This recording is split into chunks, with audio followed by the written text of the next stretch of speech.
তাহলে কি এই বিয়ে কেবল শিপন আর নুসরাতের মনের ইচ্ছেই হচ্ছে, নাকি এই বিয়ের আড়ালে লুকিয়ে আছে নতুন অশান্তি, নতুন ষড়যন্ত্রের এক গল্প? আব্বাস কি বাঁচতে পারবে নুসরাতকে ছাড়া? শিপন মেম্বার কেন মাথা নত করতে বাধ্য হলো? আর মাতবর সাহেবই আসল উদ্দেশ্যই বা কী ছিল? বিস্তারিত জানতে হলে সম্পূর্ণ ভিডিওটি না টেনে দেখতে হবে।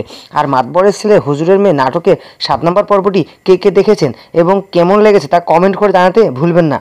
আর চ্যানেলে নতুন হলে সাবস্ক্রাইব করুন। সো ভিডিওটি শুরু করা যাক।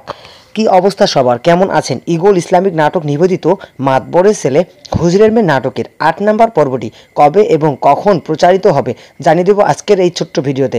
এদিকে মাতবরের চালাকিতে একে একে সবাই চুপসে যাবে, এমনকি শিপন মেম্বারও আর কিছু অস্বীকার করতে পারবেন না। তাহলে কি এই বিয়ে আব্বাসকে নুসরাত থেকে আলাদা করার জন্য মাতবর নিজেই শিপনের সাথে বিয়ে দেওয়ার জন্য প্রচেষ্টা চালাবে, নাকি শুরু হবে নতুন ঝড়? সব প্রশ্নের উত্তর মিলবে মাতবরের ছেলে হুজুরের মেয়ে নাটকের 8 নম্বর পর্বে।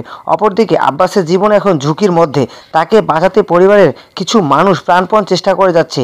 এক মুহূর্তের ভুলেই হয়তো আব্বাসের জীবন শেষ হয়ে যেতে পারে, কিন্তু কে সে এই অজানা শত্রু? প্রিয় দর্শক, মাতবরের ছেলে হুজুরের মেয়ে নাটকের 8 নম্বর পর্বটি আপনারা আগামী 22 সেপ্টেম্বর অথবা 13 সেপ্টেম্বর ইগল ইসলামিক নাটক অফিসিয়াল ইউটিউব চ্যানেলে বিকেল 3টের সময় দেখতে পারবেন। যারা যারা এখন 7 নম্বর পর্বটি দেখেননি তারা এখনই ইগল ইসলামিক নাটক ইউটিউব চ্যানেলে দেখে আসবেন। আর নাটকের পরের আপডেট মিস করতে না চাইলে এখনই সিনেড্রামা এক্স আপডেট চ্যানেলটিকে সাবস্ক্রাইব করুন। আপনাদেরকে জানিয়ে রাখি যে আপডেট নাটকটি যে আসতে সময় লাগবে, কারণ ইগল ইসলামিক নাটক আপনাদের জন্য প্রায় 50 মিনিটের নাটক তৈরি করে, যাতে সময় একটু লাগে।